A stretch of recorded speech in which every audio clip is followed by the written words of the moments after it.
Hello and welcome to the video. My name is Wade Smith, and I am a third-degree brown belt in Isshinryu karate. Uh, in this video, I'm going to be discussing briefly a Seiunchin kata concept. Seiunchin kata, as I recall anyway, Seiunchin means grapple and destroy, if I'm remembering correctly. And so, what we learn in Seisan kata and as well Seiunchin kata is also what we call maneuverability, mobility, and firepower.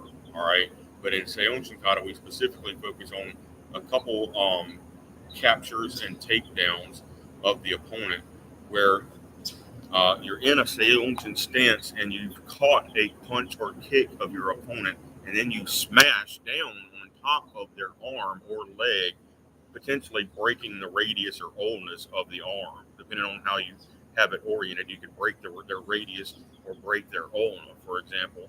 And then you grab them under their groin and you hold their arm that you have and you step over and throw them to the ground here. And you have their other arm pinned here. And then you can punch them in the face over and over again. So that's why it means grapple and destroy.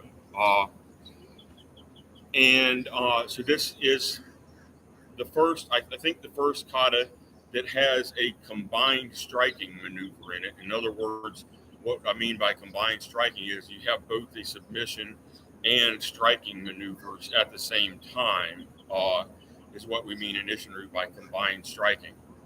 All right, so you have a moderate to strong submission maneuver going on and a striking maneuver going on at the same time. And so the submission maneuver might not be enough to actually tap your opponent or make them give up by itself, but they're pinned and they can't fight back. And you've potentially broken their radius or ulna, as I mentioned, if you caught their hand. And so they're going to be in a great deal of pain, and you're going to have them here in another Seiunchin stance with their arm pinned inside arm control, and they're lying on their back or on their face, and you're able to deliver finishing punches and back fists and whatnot here from another Seiunchin stance.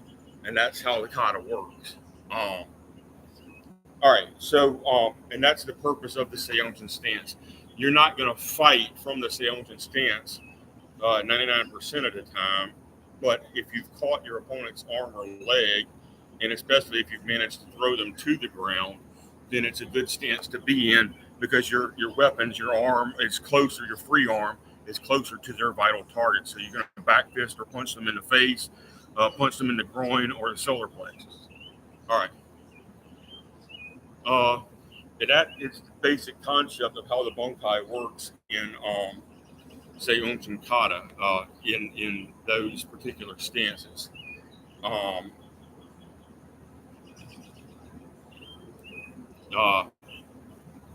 So the Seiunchin stance is similar to the so-called horse stance in Shotokan, but the only thing is they don't actually teach, at least as far as I saw when I was in the Shotokan class, they don't actually teach the grappling aspects for the purpose of that stance. And so, whereas in Isshinryu, the Naihanchi stance is the horse stance, and it's basically just about 6 inches wider than your shoulder width, with your toes slightly inward. And it's a stance that's good for fighting when you have two opponents on either side of you who are attacking you from opposite sides, because you can move side to side really quickly. All right. And the reasoning for why the Naihanchi stance we cross it, we step over in the front only in Naihanchi for a couple reasons. This can be a leg check, avoiding a sweep or a kick here, and then I'm closing in and going to back fist or deliver a side kick there. Or this can be a cross heel stomp kick to somebody's leg that's either on my side or in front of me. But in Naihanchi, we think there might be a wall behind us and we don't have a lot of room to back up. So we're not going to step behind because there's no room behind us. We're going to step in front only then. I wouldn't recommend that most of the time, especially not if you're fighting one professional fighter in front of you.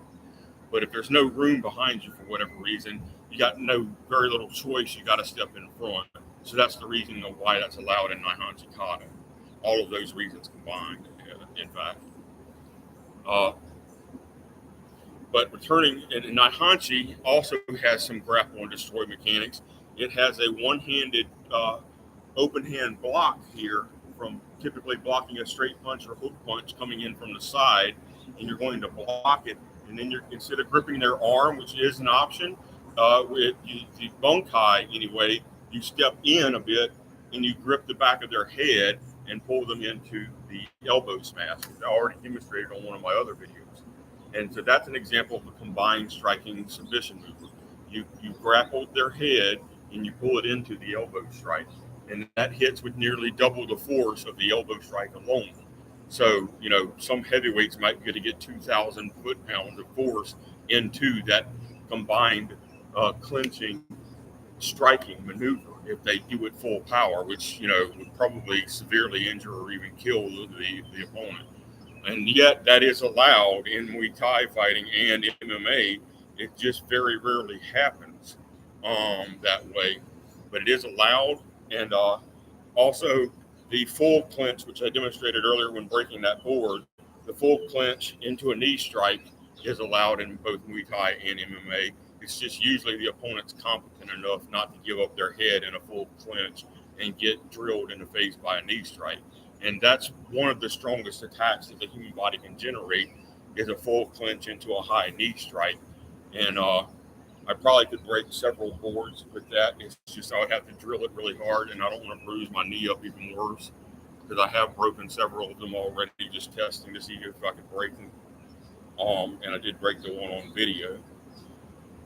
But so grapple and destroy, Seiunchin teaches the combined striking concept of grappling your opponent and in some way, and then attacking the bones and muscle groups of the arms and legs of the opponent. And Seiunchin kata is the first kata that's taught that specifically teaches a couple throwing sequences where you throw your opponent's entire body. You lift and throw your opponent's entire body. In particular, the one I just did, where you grab them by their arm that you already have control of and their groin, and you throw them over your body and smash their face or their back into the ground, whichever way they end up oriented. Which, in a street self-defense situation, like if you were at Mardi Gras and some drunk was, harassing you or something like that and threw a punch at you, if you do that to them, that's the end of the fight. They're not going to get back up. All right. Thank you very much for watching, and have a nice day.